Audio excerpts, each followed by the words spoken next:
Over the past 2 years, I've spent a great deal of time discussing cast members that used to have a dominant standing in the meta, but have since fallen off. Roy, Pokemon Trainer, Wolf, Joker, and such. These characters were once touted as the best that Smash Ultimate had to offer. However, after new characters got released, they were struck with nerfs or a combination of the two. They've been relegated to more modest positions on the tier list. Still a force to be reckoned with by the standards of most people, but nowhere near as exceptional as people once thought them to be. That said, if characters go down, it's fair to assume others go up, right? Several have. We all know members like Cloud, Game & Watch, and Sonic had major improvements in public opinion, along with a plethora of mid-tiers, as I previously discussed in my Rise of Mid-Tiers video. There's one in particular though who I believe deserves a mention. In 2023 and early 2024, we witnessed a significant surge in popularity and performance for Corrin, who once had a serious presence in Smash 4. Following rather crippling nerfs they received entering Ultimate, they've spent the majority of their career as a middling, if not subpar option, believing to be generally inferior to most other swordies in the game, like the aforementioned Roy and Cloud, as well as Lucina and Sephiroth.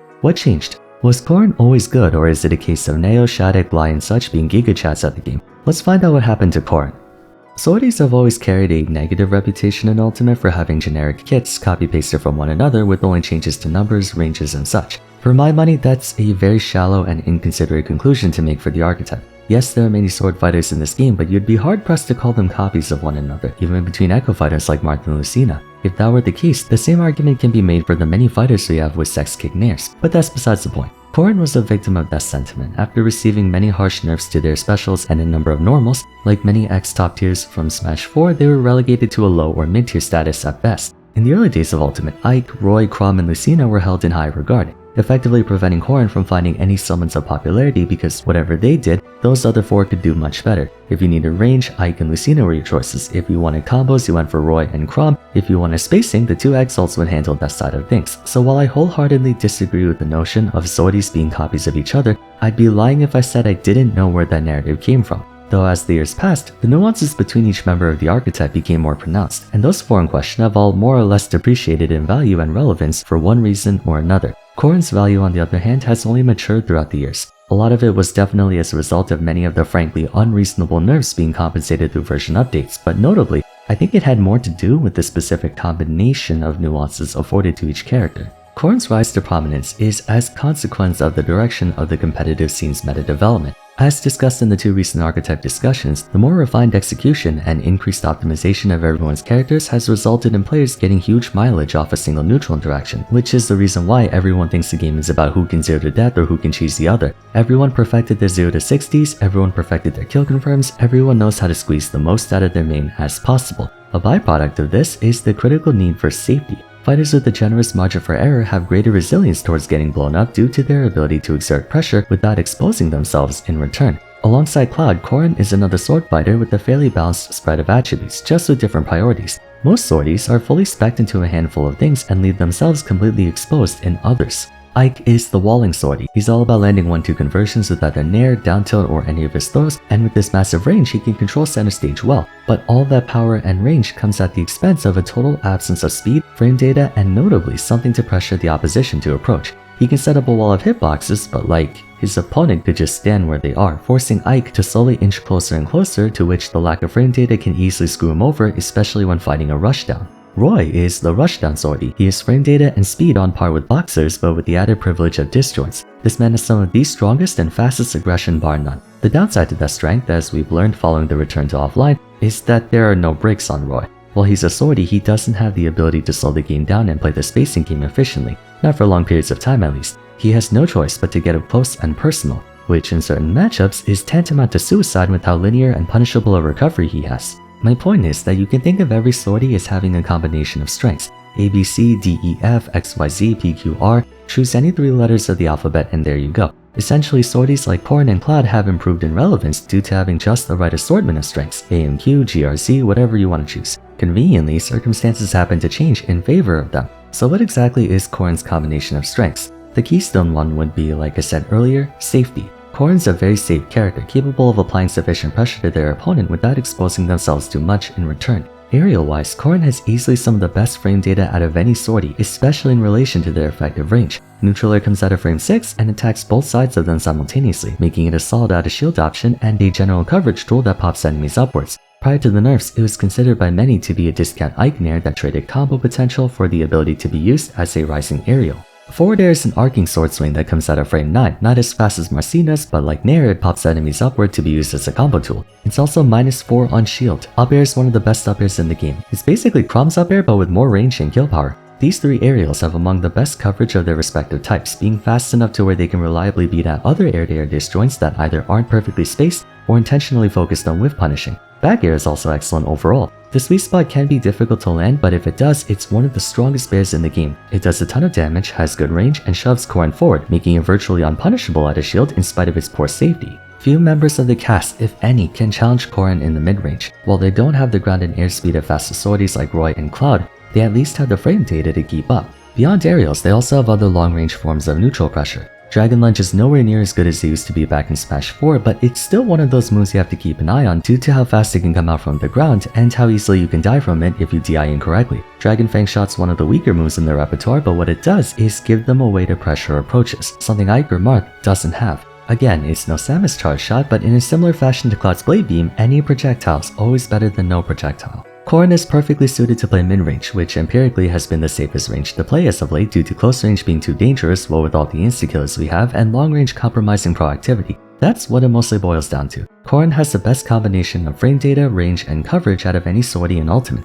They don't have the longest range, but when you account for how fast their attacks are and how generous the area coverage is, that can be better more often than not. Shulk, for instance, has more range, but that's confined to forward and neutral air. Back air, up air, and down air are all straight lines, which can take more precision than one would think, especially on account of how much worse his frame data is. Sephiroth and Byleth have even more range, but once again there's either a trade-off of frame data or their attacks require more precision, being straight lines instead of arcing swings. Even to some extent, Cloud suffers from this as well. Forward air has fantastic coverage but poor startup. Up air lingers and is fast, but sometimes a big dumb semicircle would be more practical. Corrin can just cover a lot of area and force you to respect their mid-range. They don't have to worry too much about being overwhelmed by rushdowns the way other distance demons have to because they have the startup to match others in air-to-air. They might still have to be wary of speedy boys or ironically distance demons themselves, but overall it's manageable. Second strength would have to be their mileage. Apart from Roy and Mithra, most swordies don't have extensive combos. Neutral for them typically boils down to 1-2 combos or primarily straight hits. After all, it wouldn't be fair for a character with huge disjoints to also combo you the same way Sheik or Mario can. Corrin is somewhat of an exception to this. You would think their below average ground and airspeed makes achieving combos on them more difficult than most, but not exactly. They have a scoop down tilt, one of the best in the game as it comes out frame 5 and pulls you towards them. Forward air also knocks enemies upward, and neutral air does the same thing, albeit not as efficiently as Ike's. They don't have to chase after opponents by virtue of their combo starters keeping them within range for a follow-up. At low and mid percents, Corrin can easily chain a bunch of aerials together from grounded moves for big damage. Then once you get to high percent, they have quite a number of ways to close out your stock. I wouldn't exactly say Corrin's known for comebacks, but they can definitely punish you for careless neutral play a lot more than say Marcina, whose opponents can survive upwards of 150% more often than not. Like I said, with bad DI or stage positioning, Corrin historically has made a lot of people audibly scream out, "Wait, that killed?" I've seen landing Nair into back air kill at 80 with the sweet spot, which is crazy for a move with that much range and auto spacing. Up air is one of those attacks whose animation does not match the strength of the attack, and as I mentioned earlier, Dragon Lunge, both the pin and aerial stab, is crazy strong. Just recently I think Shattuck struck out Lima with aerial side B at 84%. Granted, Bayo is notoriously squishy and Shattuck was at max rage, but considering they were still mostly center stage on PS2, that's ludicrous to think about. Corrin can take a lot from a single neutral interaction. Despite having the necessary tools to play a safe, spacing-oriented mid-range, once they get in on you, a copious amount of damage or death is soon to follow. A very nice privilege to have for someone who can force a huge majority of the roster to come to them. Third strength would be their options, which in some situations is better than Cloud and Roy's mobility and worse than others. Corrin is slow, and like most swordies, their recovery is exploitable, but what makes him harder to deal with is the range of options they have for every game state. A common roadblock the archetype encounters is how predictable they can be. Similarly to Corrin, Marcina has great frame data and coverage, but their neutral can be easy to keep track of given there's not many ways they can surprise you apart from possibly a shield breaker. Corrin can also struggle to kill opponents that hunker down and play defensive, but they do have a lot of options to attack in neutral. You have your aerials, like landing up air and back air of course, but there are other things that can just as easily kill. Dragon Fang Shot's Bite is a cheesy way to whiff punish enemies or kill via ledge trap. Once again, there's Dragon Lunge being a jump scare kill option if you're not ready for it. And last but not least is Forward Smash. Heaven knows how many stocks Corrin mains have taken with this against someone too shield happy. They have many weird tools to watch out for that you don't see on any other swordy, and unlike Byleth, their gimmicky moves can actually be used in practical settings. On to Advantage. Those same tools can be used once more. Dash attack turnaround forward smash at the ledge catches every get-up option besides attack. The Yato hitbox catches neutral get up and jump while the attack itself catches a roll. Dragon Lunge can 2-frame quite easily with how low it stabs, or you can just go off stage and use the slight air stall for straightforward edge guarding, with even the sour spot standing at an angle to allow you to try again. Down air splash hitbox is an extremely janky way to gimp opponents with vulnerable recoveries. Mind you, these tools are not steep levels of broken, but they're big enough to where you have to respect them. Finally, disadvantage. Corrin has a bad recovery if we base it purely by their up special. It doesn't travel that much farther than Roy's Blazer, and it's nowhere near as quick as Dolphin Slash. Though it does have good hitboxes, there's none right above them, so any straight line down air like Sephiroth or Shulk will 2-frame it basically every time. However, that doesn't necessarily mean Corrin's recovery is bad. It's reminiscent of Cloud, where it's not so much the up B that makes the recovery deceptively good, rather everything in combination with it. Cloud has great air drift, his up B can snap ledge at the start of it, he has a fantastic air dodge, 2 ways to stall in the air, and he can recover either from below or from above with a downward descent. Corrin mostly recovers from below, but thanks to back air pushing them a fair distance, they can shuttle themselves closer to the ledge before using it, and the up special itself has decent horizontal movement. Depending on the stage, you can also pin to a wall to get an extra jump the way Sephiroth does with Fair, though it can be a bit more difficult. Ledge-wise, Corrin has a few ways to shake off enemy pressure. They can shark beneath the stage with up air given its immense range, or they can pin themselves off the stage either as an attack or for timing and positional mix-ups. In juggle scenarios, Corrin has decently good fall speed when you account for gravity, but if they need to mix up, they can always use back air to reposition, go for down air every so often, which is hard to challenge directly from below, and once more they can use side B to stick to a platform and get an extra dash, or to just stall their landing. Point being, Corrin has options. Those options make them a lot more trickier of a sword fighter than that of Cloud or Lucina, while still maintaining the strengths of the archetype. That's probably how I would describe it. Between Cloud and Corrin, Cloud has more conventional strength, better mobility and out-of-shield options, while Corrin has more tactical strength, greater number of mix-ups, burst movement, and unique forms of pressure. The reason Corrin is doing so well as of late is that in addition to the exhaustive work put in by Corrin mains, the meta is evolving in such a way that Corrin's specific combination of strengths is perfectly suited for it, consequently resulting in a significant improvement in placements both in tournaments and on the tier list. Crazy to think they used to once be considered bottom 20, now they're in arguments for top 20.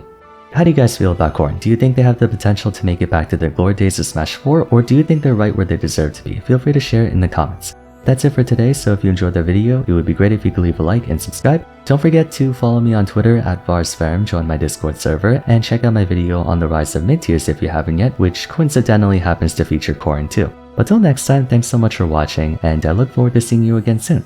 Take care.